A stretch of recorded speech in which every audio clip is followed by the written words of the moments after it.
Art is difficult, especially if you want to make a living at it. There are many ways to go about trying to be successful while on that path, but to do so while keeping your integrity intact is even harder. A great example of this comes from the band The Kinks. The British invasion band's struggles begin with something else, which went in a completely different direction from other musicians at the time. While Hendrix and others are creating the new genre of psychedelic rock, Ray Davies, main songwriter for The Kinks, is still developing more Baroque pop tunes. The band feels tired and boring. After this album was released and received as a commercial failure, you would think The Kinks would stop on this path they were going, reevaluate, and release whatever they think their fans want to hear. In other words, they needed to let go of their convictions and sell out. But in fact, they don't. Again, they release another Baroque pop album with some concept album vibes, with The Kinks Are the Village Preservation Society. Again, the album does not sell well, and for the same reasons, again, they are going against the grain. They're writing a weird concept album instead of psych rockers. They're doubling down on the Baroque pop and dance hall tunes. Where do they go from here? Do they give in, start churning singles, and call it a day? Not quite.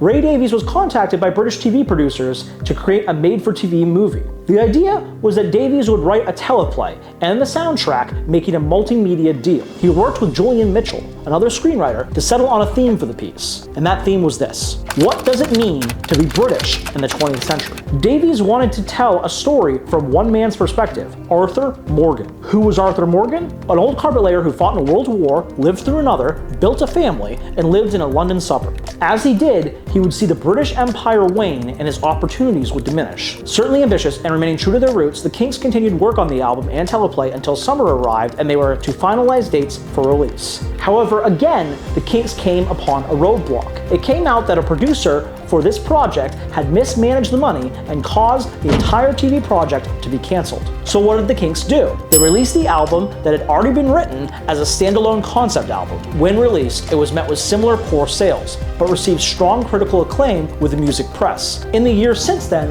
it has continued to gain massive critical acclaim as a masterpiece. Often, it is compared to being a more realized version of The Who's Tommy. So why didn't it sell well, and why is it seen in a better light now than it was then? Let's start with the first question. Why didn't it sell well? Being in a UK band and writing about how your country is falling apart around you is a hard pill to swallow. For critics, yes, they understood how groundbreaking it was, but for the average listener, again, they just wanted some singles to shake their butt to. They weren't looking for some lyrical meanderings about trying to find fulfillment in your life and how it wasn't going to be found in buying a new car or a hat. But what was it? Did the Kinks just really not understand their audience? The answer to that question actually also answers a previous one. Why is this album seen in a better light now than it was then? What's the answer? The Kinks thought bigger of themselves and their audience and wrote a larger message that they wanted to say. And that message was about class systems, societal conditioning, and how, in a way, the society had lost what it meant to be human. Take the song Shangri-La. The song satirically proclaims that here's your reward for working so hard, you just want to sit in your Shangri-La, or in this case, your home, and that you can't go anywhere.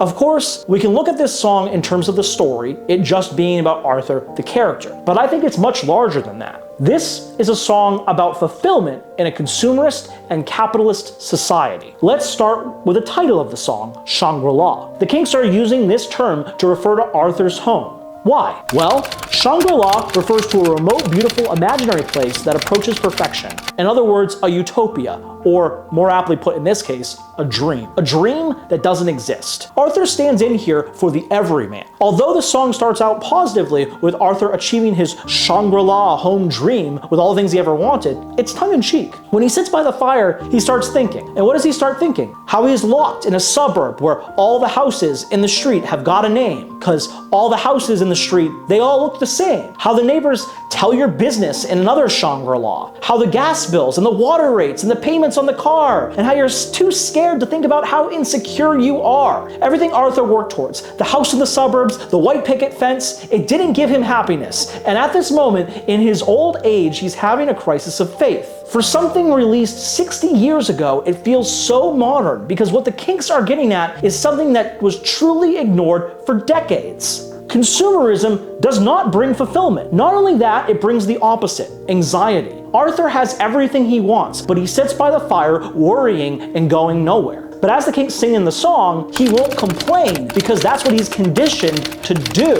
So what do the Kinks provide as a solution? They don't. In fact, they confirm the current system is the problem. In the song Arthur, they proclaim that if only life were easy, it would be such fun. Things would be more equal and plenty for everyone. They're explaining how the class structure that Arthur found himself in and how he had to work his way up to make a living in the next class has brought him nothing but fear and anxiety. Then they further that idea by questioning that the world could be wrong. These are pretty progressive views for 1969. Even now, some will push them down and call one a socialist for even sniffing at these concepts. But the Kinks are asking these questions in a clear way, and these themes are still relevant, if not more so. As a result, they deeply resonate. Unlike Tommy by The Who, this project had a clear vision from the start. Davies had been working out these details about his worldview since the Kinks are the Preservation Society. Sure, the tandem film didn't get produced, but this may have helped him to drive the whole point in further because it allowed Davis to focus on the album. And if you remember from Tommy, musicians would do better to focus on the songwriting. The problem with art is it doesn't always hit in the moment it's released. Sometimes one needs to be able to back away, evaluate what didn't work, and assess whether it's worth trying again or choose to take a different route. Whatever path you take, it's important to remain true to your ideals. Where many artists falter, the good ones stick with it. And when it comes to the Kinks, they connect deeply with the album Arthur. It is a concept album that connects to the everyman, clearly written with lyrics that ask big questions of consumerism and society. I find an album like this to possibly be even more important than it was back then. We are on the brink of some big changes in society. Most can agree on that, whatever side of the political aisle you're on. But what's most important, whatever you believe, this album raises questions in a thought-provoking way. Instead of getting lost, trying to follow the plot, you see the themes for what they are and apply them to your own life. The Kinks' ability to do this is unparalleled in this album. It's an excellent piece that I think will only continue to grow in esteem as the years go by. Thank you for watching. I hope this helps. Love you all.